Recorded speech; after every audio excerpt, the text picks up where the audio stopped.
Hey. Peter Gray from the AU Review in Australia. Hello, Philippa. Oh yeah. How are you? Lovely to talk to you. Obviously, Lord of the Rings. We're going into sort of massive lore here. But I wanted to ask, did you find there were any particular challenges or even rewards in telling this story through animation over live action? Yeah, I actually learned a lot in the process of doing this. I didn't have a huge understanding of how anime was made. I was blissfully ignorant. I remember when I first pitched the story to Kenji Kamiyama, I was telling him about some of my thoughts, and I said, and they were like nodding, and they were like getting it and understanding. This was him and Joseph Chu, one of our producers, and I burst into this whole kind of enthusiastic thought about, and we could do, it's animation, so we can do this charge of like 3,000 horses, clashing together and all of this, and they went deadly silent, and then Joseph said, how many horses? And then what I began to learn is every single one of those horses needs to be hand drawn, and every movement that that horse makes needs to be hand drawn in anime. So, however, we have our magnificent charge, and those guys did it. So in terms of the challenges, yeah, with animation, you really need to commit to the story. You're not getting reshoots. You're not getting do-overs, you really need to be working with a director who understands the wholeness of the story, if you know what I mean, the pace that the story needs to move at, how he's going to move the pieces of the story.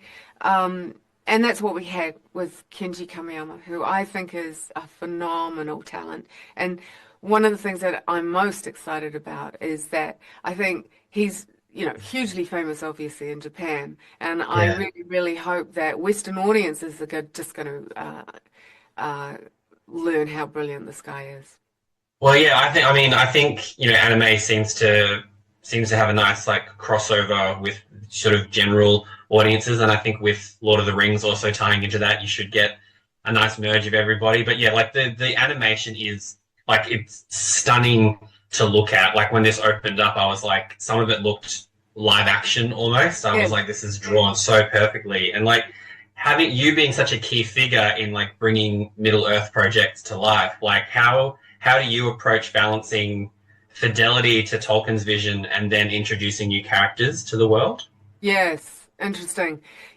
That's one of the good things I think that I could bring to the film is that experience of having done this before Yeah. and understanding, at some point, and I'm a huge Tolkien fan, not an Mm. expert, by the way, just a fan. And but what I have learned, working with Fran and Peter especially, is at some point you have to set that aside because you've got to make a great movie. Mm. And telling a story on film has its own requirements. It has its own sort of needs and demands of it. And so what we tend to do is we tend to look at how is this going to work on film? Mm. What's missing?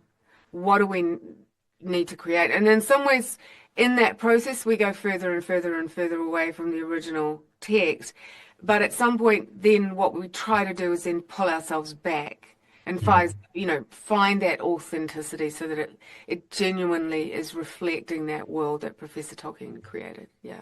Yeah. No, I think I love that. Like when you were saying how let's have 3,000 horses. I just thought you know what it is to go big with these films, and I Yeah. love that you just kind of went let's just do that, and let's commit to that. And I think that's one of the things that I loved about this film is that it is so expansive and so big, but then it feels so intimate at the same time. I Yeah. think just because of the characters and having a female at the lead, I'm all for that. Let's get that.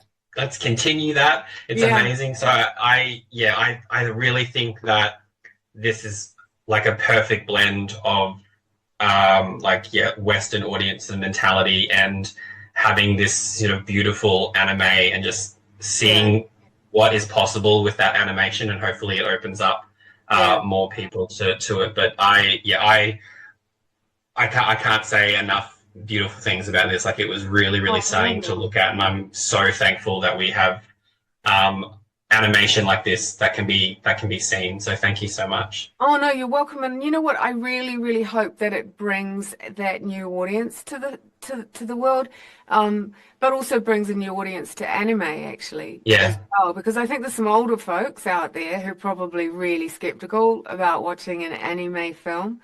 And I challenge them to go and watch this because I think they're going to be really surprised. It is an art form, you know, it's a genuinely an art form. So yeah, let's see.